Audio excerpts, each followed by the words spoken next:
Sunday, September 1st, Labor Day weekend. DJ Don Q Events, in collaboration with DJ Architech Sound Entertainment, proudly presents an intimate night of freestyle at the Steel Event Place, 39 Post Avenue, Westbury, Long Island. Live on stage, singing his classic hits, freestyle legend Peter Fontaine.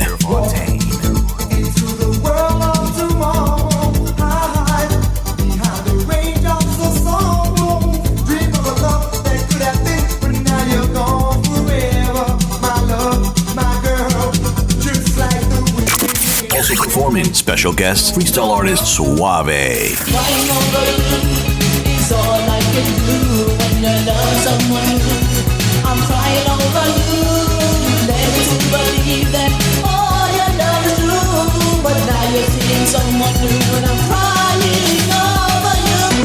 That's not all. Performing his hits, Freestyle Artist K-Style, along with Long Island's finest DJs, will keep you dancing on the dance floor. Doors open at 8:30 p.m. Don't miss out on this special event. Space is limited. Get your tickets before it's too late at Eventbrite.com. That's Eventbrite.com. Chapter 56.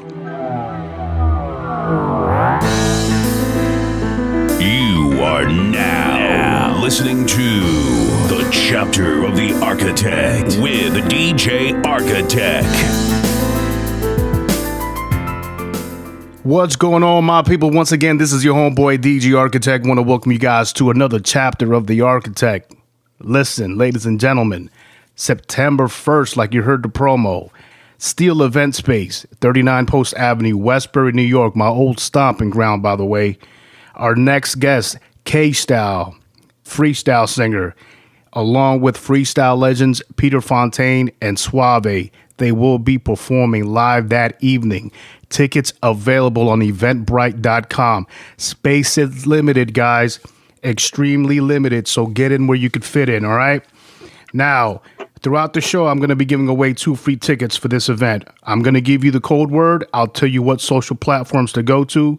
When this podcast comes out, go to that social platform, comment under the published podcast chapter 56, type in the code word that I'll tell you to type in. The first person that does that's going to win those tickets. It's going to be on Facebook and Instagram, so listen close throughout this podcast for those code words. Ladies and gentlemen, today, chapter 56, K-Style. K-Style, thank you so much for your time, my brother. How you doing? Hey, how are you? Good, man. Appreciate you spending time on this Sunday afternoon with us, man. How's everything? Everything is great. It's a beautiful summer day outside, and I'm just hanging out. Listen, man, how's the weather in New York right now, brother? It's very warm.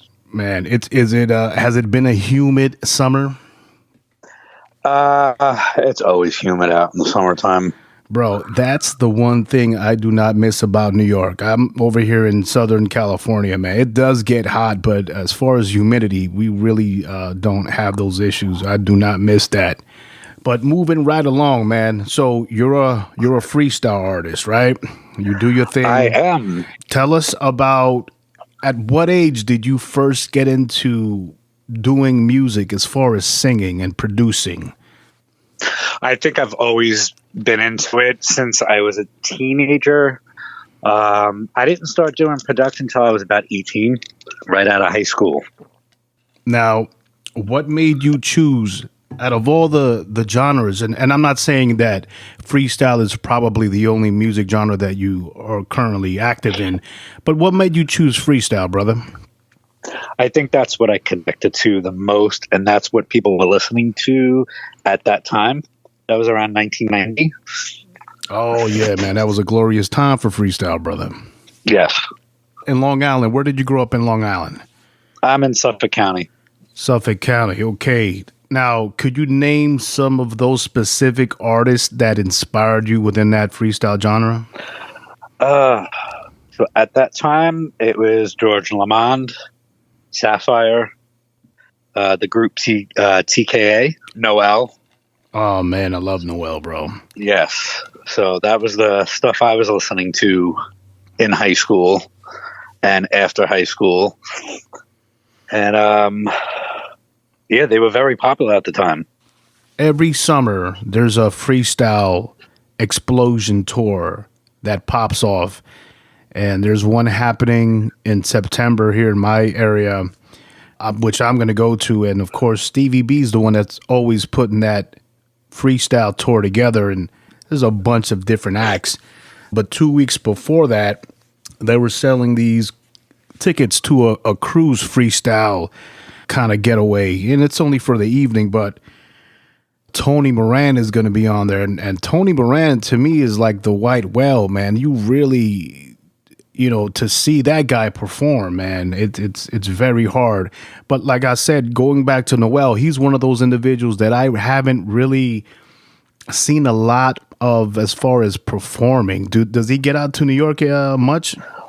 Yeah, yes, I've seen him a few times. I actually opened for him, I think it was 2011 in Philly, and I have seen him here on Long Island a few times. Nice. See, that's the issue with being so far away on the West Coast. They'll come out here, but it'll be on a, on a big to medium sized tour where there won't be small club dates or as intimate or readily available as in New York. So that's the issue of being out in the West Coast. So tell us about your first time in the studio. How was that experience? All right. So my first experience with doing music was in my parents' basement. I had a 4-track recorder and a keyboard and drum machine. And it was mostly just some demos I used to put together. Man, and the 4-track, that was with the tape. I used to have one too, a Tascam. Yeah, it was a Tascam. Used to have the little cassette tapes. Yeah. I think I went to Sam Ash and bought one of those. They were like $200. Man, I put mine on layaway. Let me tell you a story real quick. Go ahead. Because, at the time, you kind of got to remember we were probably teenagers. So we were, and I used to, I still to this day like hard rock and heavy metal. So I would always play electric guitar and acoustic. So I had a 4-track and an electric Stonewash Flying V Jackson guitar on layaway at the same time. So I paid off the Tascam. I paid off the 4-track. And every time I would go to pick it up, like they would call me, it was on Old Country Road in Westbury. They'd call me up, hey, come pick up your Tascam. You've already paid for it. So every time I would show up, the guy behind the counter was like, oh, man, hold on. We can't seem to find it. Let me see if I could find the manager. Oh, look, you're going to have to come back. And this happened like 3 times, man. And I was like, hey, look, the third time I came back, I said, look, man, I want either my money back or I want the merchandise I paid for, man. But you're not going to be having me going back and forth, spending my fuel. Give me the piece of equipment that I paid for, man. But I loved going into Sam Ash. Man, I'd be in there for like an hour and a half, dude, and I just grab I'd buy a 25-cent pick. I'd be playing guitars, with keyboards, synthesizers. I can get lost in there for hours, man. I love that place. Do they still have Sam Ash's on the East Coast? We still have Sam Ash. We have Guitar Center. But now everybody has computers, so it's so easy to do music from home now. That you don't really need a lot of equipment anymore. You're right. You're absolutely right. So you're pretty much your first experience. You said you were doing music at home at that particular time. So was it obviously it's out of necessity because studio time is extremely expensive, right? Yes. So at that time, yes. Yeah, I remember with some high school buddies of mine, which one of them, DJ Don Q, we were like 17 years old the first time we ever did music, period. And it was at a paid studio, man. And, it was expensive, but it was hella fun. So you find yourself at home in a situation, don't have a lot of money, so you really can't afford a studio. So you decide that you're going to purchase which would we call now, and probably back then as well, a DAW, digital audio workstation, right? Yeah, yep. What was the first digital audio workstation that you purchased? Which 4-track are you asking? Oh, no. As far as... oh, you mean now? Yeah, or no, not even now. Take me back to Oh, okay. No, yeah, you're right. You did say you were using a Tascam and a keyboard, right? Yeah. What keyboard Yes. were you using? I had like a little Casio keyboard, and then I moved on to the Sonic ASR10 in the 90s, Now, which was a sampler and a sequencer all in one. built-in one. Yeah. Now, I still have it, actually. wow. Now, how long did it take you to get proficient at not just playing keys, man? You know, a lot of people have no idea that in order to produce a song, there's a lot of pieces of knowledge that you need to put all together. You just don't get on the piano keys and start hitting record and say, okay, here it is. There's a lot of things to learn, right? So, I did take some piano lessons as a child. Smart. When I was young. I played mostly by ear, but I did know the chords. oh, perfect. See, that's something I don't even know, man. You know what I mean? Like, what's this I chord? knew all the chords. I don't know. It just sounds like that. You know what I'm saying? yeah. But a lot of people tend to play music like that. I know, for example, obviously, you know the band Metallica, right? Those guys don't know how to read music. And I was watching a specific interview with James Hetfield. They're asking him, hey, so they're trying to do like a symphony with an orchestra, and they're asking him for the notes that he's playing on the guitar. And he's like, I don't know. Look, just look at my finger placement. It's like this, you know? So I totally understand. Did you find the fact that you taking those piano classes when you were younger, did that help you out in any bit? I think so. It helped me, you know, like I said, I learned all the chords. I still can't read music for some reason. But yeah, it helped me, you know, basically put down the foundation for all the songs that I've recorded. Now, I never worked a sequencer until I was working with a digital audio workstation. Ladies and gentlemen, that's pretty much where you're looking at the program. It's a software program, and it's in front of your screen. When you were working with the sequencer, you said it was built into the keyboard, right? Yes, you couldn't really. There wasn't much to see. It was basically. It was very easy. I mean, this keyboard came with the manual, which I never read. It was all trial and error. Back then, we didn't have YouTube, so you couldn't just look things up. Yes. It was all trial and error at that time. Right. There was no like big computer screen where you can move things around. It was just trial and error, and that's still to this day how I really do everything. I never, you know, it's just practice. Listen, it takes practice. That's why in this age, a lot of the people specifically with YouTube have no idea the great plethora of knowledge and tips that they have readily available online. Yeah. You're right. Back in those days, we learned by just burning hours. How much time do you think you spent on learning the sequencer? You said it was fairly easy, right? It was easy. I mean, it took a little bit of time and the trial and error. It didn't take me too long. It took me a few months to really. It's still to this day, I don't know its full capacity, but just to get a song done, it took me a few months to figure out what I was doing on that sequencer. Could you? I was going to ask you, could you explain to the listeners who are not musically inclined? Could you explain to them what a sequencer is and what it does?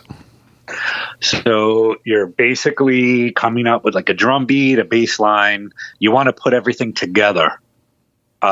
It's like building a puzzle. So you want to put the pieces of the song together. And see, there's no easy way to explain it. So you want to have an intro, you want to have a middle, and then you want to have an ending. So you got to put all that together on a sequencer. Yeah. And, you know, back then it was a little harder on a keyboard because you didn't have any visual. So, That's right. You know, nowadays we have Logic and we have Ableton, where you can see everything on a screen, and it's like a big puzzle, and you just move the pieces around. Right. Really, is what it is music arrangement is what it is. Yes. You know, you're just arranging things in particular different spaces for intros and breakdowns, bridges, outros, all that, choruses, obviously, verses, all that good stuff. So you're using the 4-track, you're using the keyboards. Yes. How soon after that do you find yourself either going into a paid professional studio or possibly upgrading into new gear? I don't think I ever went to an actual professional studio. I did everything from home for years, still to this day. I've never really went to like an actual studio to do my own stuff. I had the 4-track for a few years, and then I moved on to, and back then I didn't even have a DAT machine where I could mix it down for the final product. Everything was produced and then done to cassette tape. So I never had computers. I couldn't edit. I couldn't do anything. Everything was like one take. Yes. If I was singing on a song and I got to the end and I messed up, I had to start over from the beginning. You had to start from the beginning. There was no punching in and out, no nothing. No. Not the way that I was doing it. This was when I wasn't even using a 4-track, when I was using just the keyboard. Sometimes I would sing to the music live, right to cassette tape. Yeah. And like I said, at the end, if I messed up, I had to rewind and start over again. Yeah. I know that feeling. So, like right now, we're a buddy of mine, DJ Raz. He's, and I'm not sure if you probably know him, DJ Raz. Yeah. Yeah. So DJ Raz, he used to have, I forgot the name of the DAW that he used to have in his basement. And I would go there and I'd produce tracks. And a lot of the times, the vocal mic that was used was piss poor. Yeah. Vocals came out extremely bad on tape. So now we're going to actually go back and try to remake some of those songs, just because the quality of the equipment is so much more better that now we can give a clarity and a much brighter sound to those songs. Unfortunately, time waits for no man, woman, or child, and your vocals seem to drop off several octaves as you get older. So, so attempting to hit those same octaves is going to be a bit tough. But we'll see what happens, man. Yeah. So let's talk about your writing process. You obviously sing. Do you like having your music completed first and then write to the music, or vice versa? It works either way. Sometimes I'll just have a melody. I nowadays with iPhones, I could be in the car and I could just sing it into my phone and save it for later. Back then, we couldn't do that. You had to go right to your keyboard or to your, microphone. Sometimes I will be doing music and I'll write lyrics along at the same time. I'll say, oh, this sounds good. Let's try this. Okay. So for the situation where, let's say you have a melody while you're driving in your car, let's say you pull over, you record the melody, not necessarily the lyric, because I'm sure you're probably... It's mostly humming. Yeah. The funny thing is I do the same thing when it comes to music production. Just to capture the melody so I don't forget the melody. And then I'll go back and later on I'll figure out, well, what instrument do I want this melody to be? I'll figure it out. But as long as I capture the melody, that's good. Now, when you're capturing the melody, is it for the structure of the instrument or the structure of the vocal portion? Usually the vocal, and it's like usually the chorus. Or the hook or whatever, Right. So then you end up grabbing that, and do you record that first and then build around the chorus with instruments similar to accompany that hook or melody? Yeah, that's one way of doing it. Yeah, there's a few different ways I work, but that's one way of doing it. Yes. Okay, I've never done it that way. I've captured, like I said, melody just for musical production, but never for vocal. But that's interesting, man. It's funny how the human brain works. It's sort of like playing guitar and singing at the same time, man. It's just it's crazy. It's what the human mind can do. Let's fast forward a bit. Let's talk about the first digital audio workstation that you actually purchased. So the sampler sequencer that I had was probably the first expensive piece of equipment that I had bought at that time. At that time, how much did that run you? Oh, that was probably I was in my early 20s. That was probably $3,500 at that time. Whoa. And I think I was $5 short at the register, and the cashier gave me the $5. No way, brother. Yeah, I was $5 short. Woo. And how old were you at the time? I might have been 23 or 22 years old. Yeah, man. For you. And I saved up. Yeah.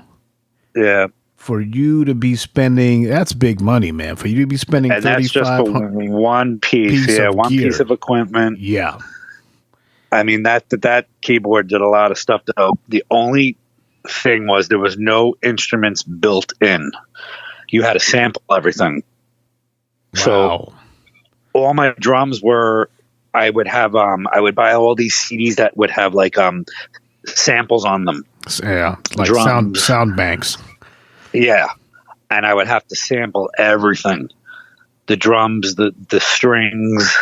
It was very time consuming, but it was a lot of fun. Right. And that was the way that I did stuff back in the day. I would spend hours. I'd be up to 4 or 5 in the morning, just doing all that. And it would come with a little, it was like not a floppy disk. It was like I had a disk drive, and you saved everything to disk. And that's how I recorded everything. The funny thing is that you said it took a lot of time, but you enjoyed it. Yes. That hits close to home with me because listen, if I could, I would spend every waking moment of my day just producing music, writing. Yes. That if I could not eat, that's what I would do the whole time. But unfortunately, we have to go to work, and you're right, extremely time consuming, but being able to spend so many hours and to do something that's really productive. We're going to take a quick pause real quick, man, because I'm going to go ahead and give out the first code word. Guys, listen, this is for everyone on the social platform, Facebook. Your code word is going to be chapter. Your code word is chapter. When this episode comes out, go to the published link underneath comment and type in the word chapter. The first one that types it in, you got the free ticket, buddy. All right, brother. Now let's talk about The Moment. Dope song. That's obviously you made that at the crib, your digital audio workstation. Talk to us about The Moment. The Moment.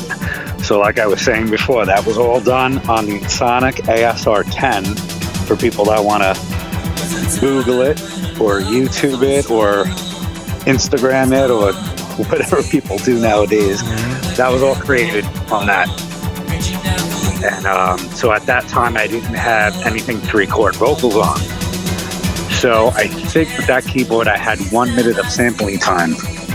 So I used to sample all the background vocals, and then I would sing the lead live on top of it. Yeah, I didn't even have a mixing board, nothing. So that's why, it sounds rough. That's freestyle, it's did what you had to do to get the song done. And, there was no mixing boards. I couldn't EQ, I couldn't do anything, but I did have a DAT machine, which is a digital audio tape. So when we did mix downs, I could mix right to that. But everything was done live from the keyboard right to that. And the vocals were usually live on top of the music. And if I didn't get it right, I had to start over again. But some of a lot of the background vocals I would have to record onto the sampler, and then it just played back with the song. I feel your pain, brother. sometimes you got to be creative in ways that you do things when you don't have equipment. The funny thing is, but because of the hard work and the things that you have to do to be creative to get around things, when you actually grab a great piece of equipment, you really are several dimensions above where the average person's mind would be, just because you went through those experiences. Does that make sense? Yes. Absolutely, man. You can actually capitalize on a good piece of equipment based off your past headaches and knuckle breaking thought process of how do I get around this. Great production, by the way, man. You really got skills on those keys, man. Oh, thank you. That was all no computers. So everything you're hearing, I did all that. Brother, I gotta tip my hats off to you, man. Really, really well done. Really, really well done. I mean, nowadays, I wish I could go back and change things. Right. But what you're hearing is what I did in my basement. What are you working with right now as far as software? So nowadays, I'm using Logic. I don't know if you're familiar with Logic. I am. Sometimes I go to a studio not too far away from my house, and the engineer and producer, he uses Logic. Yeah. And I'm not really too familiar with the workings of it. I know he uses it, and he's great at it. I mean, that's what he uses. I use Reason. Okay. Everyone uses, whether it's FL Studios, formerly Fruity Loops, or Pro Tools, or whatever have you. Yeah, man, whatever digital audio workstation works for you and you can master, dive in deep, learn it in and out, and get to know it. I consider myself an amateur with Logic, but I'm still learning. It's a lot of fun, but it will never be like back in the day working with reel-to-reel and actual equipment. I want to be able to play an actual keyboard. I don't want to play it through a computer. You know what I'm saying? I like how things used to be done, in the past, when recording songs. Yeah. In the past. Yeah. Using a reel-to-reel tape deck and, MIDI equipment. An actual drum machine, learning how to program that. Right. But yeah, the moment, man, listen, good song, man, and great production, man. Do you think about going back, pulling some of your old songs and redoing them on digital format? I would have to do everything from scratch because I don't have any of the original files for any of that stuff. That stuff is long gone, but I would have to. I thought about redoing some of my songs. That's the problem that I'm having right now with attempting to redoing some of the songs that we've done, I don't know, 25 years ago, is those sounds. Where am I going to get those sounds? So sometimes I'll purchase a Corgem 1, but those files that you get a lot of the times are not completed sound banks, so you're missing more than several sounds, and it's like, this is maybe 40% of the original library. Where are the other sounds? So you're missing a lot of stuff, so you'll never get that original feel without those sounds, man. But moving right along, brother. Listen, I asked Sammy Zone, big shout out to Sammy Zone on the last chapter. I asked him this same question. I'm going to ask you as well. Do you feel it's important to have 3 or more different versions of the same song as far as different remixes? Sometimes I feel like you want an extended mix just for clubs, for DJs. Sometimes you want an acapella if someone wants to do a remix, or you want to do a remix of your own, an instrumental and a radio mix. Sometimes you do different mixes with different levels. Sometimes it might sound different in the car. But like I said, you definitely want like an extended mix. I think for the clubs and for the DJs, that's usually what they want. Yeah, you're right. In particular with different percussion patterns. Yes. And it usually has like a longer intro and some breaks. And then it has, the ending. Usually it's just drums. something that can mix into another song. I agree. Yeah, and in particular with the different break patterns and bridges, now you're giving the DJ different opportunities of mixing within the song. Right now he's got 5-6 different available portions to either loop or mix within a song, and that's why I love those extra versions of those songs, man. You know, the dubs and all that good stuff, the acapellas.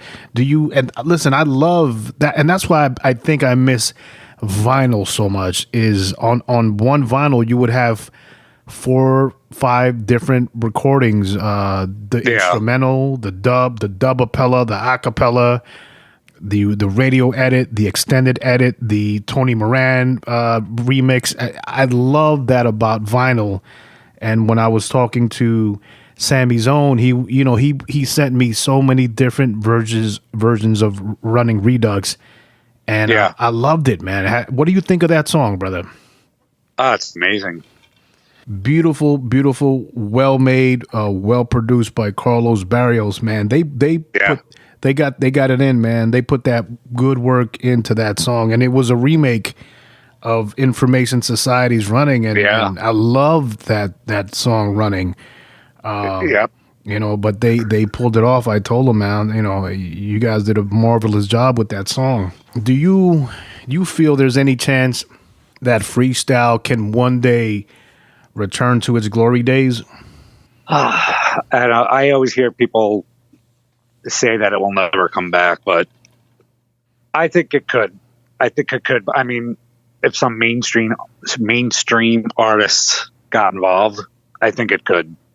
Definitely. When you say mainstream, are you possibly talking? I'm talking about like J-Lo, artists that are signed to major labels that have the connections, you know, to get this stuff on the radio. Yeah, you're talking about a Mark Anthony.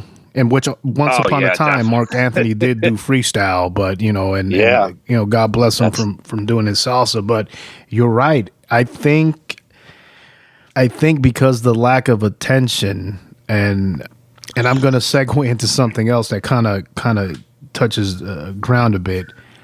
Because the lack of heavy hitting artists, and I'm not saying, look, I'm not talking about everyone. I mean, obviously, individuals like George Lamond deserve their updue respect. This guy, he's signed to a major record label, has you know, continues to do and live performances in freestyle and in the Spanish. And he's amazing. I'm telling you, such a great talent.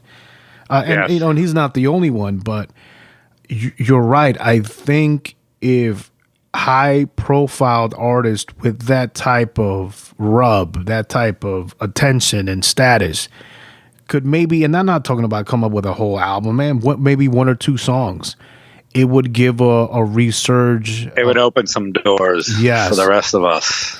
I agree. Listen. And people love freestyle, young and old. Absolutely. Everybody loves freestyle. Have you had a chance to see Steve Stanlis's, the director of who directed the 2016 freestyle documentary Legends of Freestyle? Have you had a chance to see that yet? Listen, I believe so, yes. I haven't seen it yet. I have not seen it yet, but my cousin George, a big shout out to George, he put me onto it, and he was kind of pissed off, man. I was like, what's going on? He goes, yeah, man, you know, back in the days I had a big crush on Lisa, but now I don't know if I could even mess with her. I said, what happened, man? And he goes, well, she said a comment on it and I didn't agree with. So I checked out, you know, some of the previews, and she said something that obviously he wasn't, you know, happy with. And she said one of the comments were, whether or not it was taken out of content, I don't know, because I haven't watched the whole documentary. But she said something along the lines of, let's be real, the majority of freestyle artists are one-hit wonders. What do you feel about that? I don't know if I agree, because there were some good artists out there that had more than one song. But you know what? To be a one-hit wonder, there's a lot of work that goes into that one hit. You know, it's, I don't know. I don't know if I can agree with her comment, but yeah, she also said And I'm not bashing Lisa. I love Lisa's music. I'm just, we're just topic of discussion, Yeah. right? She also said, you're not going to get a lot of people to come in to see an artist just to sing one song. What do you think of that? That I do agree with. I'm not going to spend the time and money to see one song performed. Right. Of course, if it's like a big show and there's a lot of people performing, yeah, that's great. I wouldn't mind paying the money, spending the time. But just to go see one song, yeah, it's not worth it. No. And I totally agree. And I agree with your previous statement where I would disagree with her statement if it, obviously it's not taken out of content. There are many freestyle artists that are not one-hit wonders. Some are, and I love them for those one-hit wonders, and the songs are great, but not all freestyle artists are one-hit wonders, and I agree with what you're saying regarding to that. No, I don't think any of them were. They all, I think everything that they put out was a hit. Let's once again, George Lamond, TKA, Cynthia. I mean, I can go down the whole list. I mean, there's Noel, Stevie B. Those are not just yes, right? Sweet Sensation, Coro. Those are not, my homeboy Peter Fontaine, Sammy's Own. These are not one-hit wonders, man. These guys have several hits under their belt. Yeah. So, I would definitely not agree with that statement, man. Now, moving right along, brother, how do you feel about today's freestyle music? We were texting several days ago, and you asked me about a particular artist. You're like, oh, so you're friends with him on social media? And I was like, well, I personally don't know him. And I believe it was Alex from Latin Nation. Yes. What are your thoughts on him? So me and Alex go way back. Probably has to be almost 25 years. I actually did production for Alex back in the day. Oh, wow. Yeah, I did one of his first songs. It's called Nunca. So I met him through other people in the business. And, at that time I was doing a lot of production from home, and I was asked if I was interested in doing some music for him. And, so the song that he released was called Nunca. And we actually just did a remix of it, which he just released a few months ago. Wow, that's beautiful, man. Yeah. That's so beautiful. I think the original one I did for him was back in like 96. And then we just did a remake of it. That's after dope. all these years. That's dope. I got to tell you, man, your production is very, very, very well done, man. I think you and I will probably have to sit down on a later date and talk offline and see if I can get you to possibly produce a remix to one of the songs that I'm currently working on.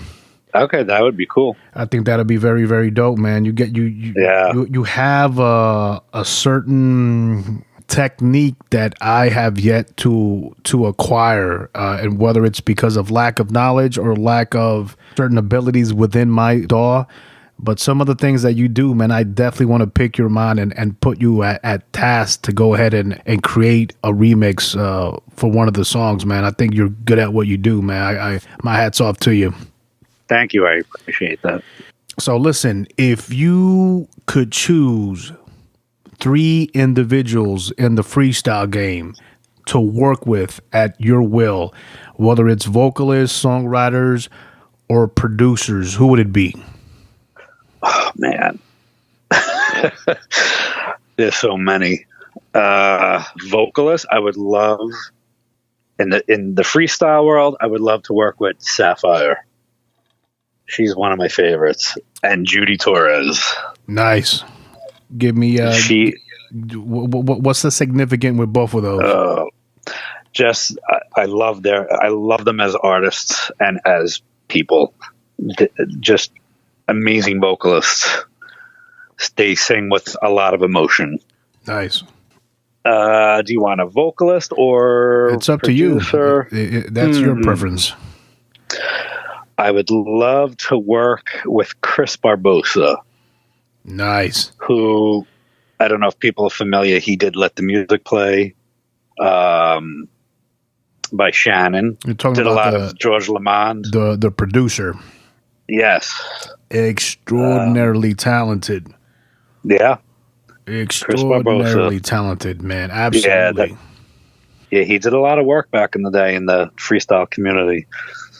All right, brother, we're going to take another quick pause real quick. All right, ladies and gentlemen, this is for the second prize, the second one, and this one is going to be on Instagram. So this is for everyone on Instagram. Your code word is freestyle.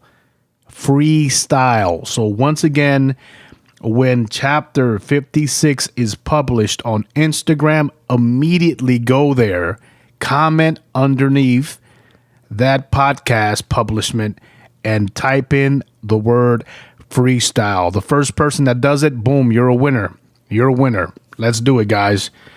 All right, brother. Out of all the things, we're not going to take up too much more of your time, but out of all the things that you do, whether it's songwriting, whether it's production, whether it's vocals or live performance, which one's your favorite?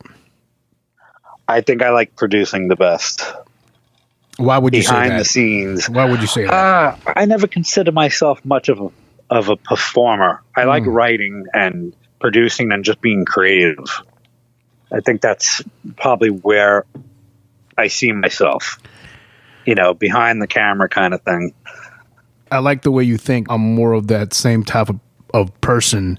Do you find yourself when you produce a song, do you find your right hand, like Peter Fontaine says, his hand is itching and he wants to write a song? Do you find yourself wanting to write a song to the music, or have you been disciplined to the point where you can write the music and then just let it go and give it to the hands of another artist to write to it? It's either way, really. I mean, like you said, I think I get that itch basically to write everything, that control on the way it's going to sound. I'm very particular on how I want something to sound. Yeah, absolutely. Feel the same way you do, brother. Listen, we're not going to take up too much more of your time. I know it's a Sunday and you probably have things to do. Once again, September 1st, you will be opening up for the legends Peter Fontaine and SOAVE at the Intimate Night of Freestyle event, which myself and DJ Don Q are promoting and putting together. How do you feel about performing on the same stage with those two legends? Oh, nervous.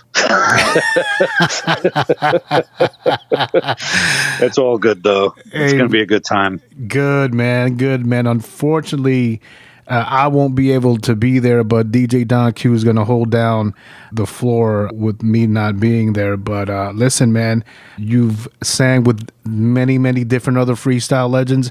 There's no doubt in my mind that you're going to do your thing on stage that evening as well, brother. Yeah, it's going to be a good time. I hope everyone comes out. Absolutely, man. And are you currently working on any new music? And if so, when can we expect that music to come out? I'm always working on something. I'm hoping to release something in the fall. Nice. So, yeah, I always got something brewing. Now, once that is ready to be released, where can people find that music? Where can people find you? So most of my stuff you can get on iTunes, Amazon, any digital downloading website. All my old stuff is online. You could also purchase. There are awesome CDs floating around online somewhere. Okay. Out of print, hard to get. So if you can find it, good luck. All right. What about your social media? You can find me on Instagram, Freestyle631, and also on Facebook, K-Style. There it is, K-Style. Listen, thank you so much for your time this afternoon, man. It was a great pleasure. Good luck to you on the performance on the first, brother. All right, thank you very much. It was good talking to you. Absolutely. Once again, ladies and gentlemen, K-Style. Don't forget, Sunday, September 1st, Peter Fontaine, SOAVE, along with K-Style at the Steel Event Space in Westbury, Long Island. Get your tickets at eventbrite.com. DJ Architect out. DJ Architect.